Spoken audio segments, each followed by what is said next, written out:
அடுத்ததுக்கு மூல காரணமே ரவீந்திரன் துரைசாமி தான். ரவீந்திரன் துரைசாமி அனுப்பிச்சு விட்டது திமுக தான். இதே ரவீந்திரன் துரைசாமி எங்களையும் ஆதரிச்சு பேசுறதுக்காக அணுகுனாரு.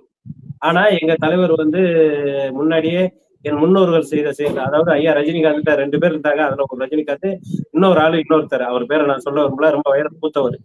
இவங்க 2 பேரையும் மட்டும் உள்ள விடக்கூடாது அப்படிங்கறதுல எங்க தலைவர் தீர்க்கமா இருந்தாரு. அந்த கோபம், அந்த நம்மளுக்கு ஏன்னா 2 சைடும் காத்து வாங்கிக்கலாம்னு பிளான். 2 சைடு இப்போ ஒன் சைடு திமுக இருந்து மட்டும்தான் வருது, இன்னொரு இவற்ற இருந்து வரல. இந்த கோபத்துல ஏதோ வாய் பிடிச்சோம் மாங்காய் பிடிச்சோன்னு சொல்லிட்டு சும்மா அடிச்சு விட்டுக்கிட்டு இருக்காரு. அவர் வந்து அந்த அந்த தொகுதியில் அந்த சாதி, இந்த தொகுதியில் இந்த சாதி, இத்தனை வாக்கு சாதி. எங்க தலைவர் வந்து ஒரு நியூட்ரல் பர்சன், சாதி மதத்துக்கு அப்பாற்பட்டவர். திரைக்கவர்ச்சியால் வந்து இந்த தமிழக மக்கள் மட்டுமல்ல, உலக மக்கள் மட்டுமே அனைவரும் ஏற்றுக்கொள்ளப்பட்டவங்க. ஓகேங்களா? அதனால இந்த ரவீந்திர துரைசாமி எல்லாம் வந்து காசுக்கு மாரடிக்கிற ஆளு எங்க தலைவர் கிடையாது. அவர்லாம் வந்து மனித பதர், அற்ப பதர்னே சொல்லலாம் ரவீந்திரன் துரைசாமி. அவர் பேச்சுக்கெல்லாம் நாங்க செவிமடுக்கும் தேவையில்லை.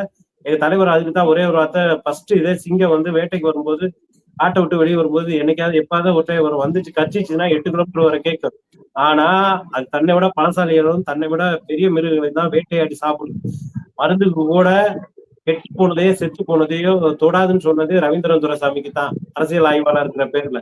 ரவீந்திரன் துரைசாமி எல்லாம் செத்து போயே பல நாள் ஆயிடுச்சு, கெட்டு போயே பல நாள் ஆயிடுச்சு. அதனால அவரை மாதிரி ஒரு சில்லற ஆளுகளை பத்தி எல்லாம் அரசியல் ஆய்வாளர்கள பேர்ல நம்ம பேசி வீண் பண்றது டைம் வேஸ்ட். ஓகேங்களா?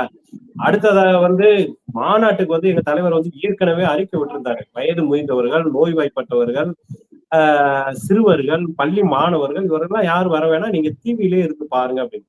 இருந்தாலும் ஆர்வ மிகுதியில தன்னெழுச்சியா வந்து அங்க வந்தவங்க, கட்டுக்கடங்காத கூட்டத்துல பெண்கள், வயோதிகர்கள், குழந்தைகள், இவங்களெல்லாம் வந்து நம்ம போய் ரசிக்கிற கூடாதுங்கிற எண்ணத்துல அதாவது புதிய தலைமுறை தான் அந்த பிரேக்கிங் போட்டது. அது புதிய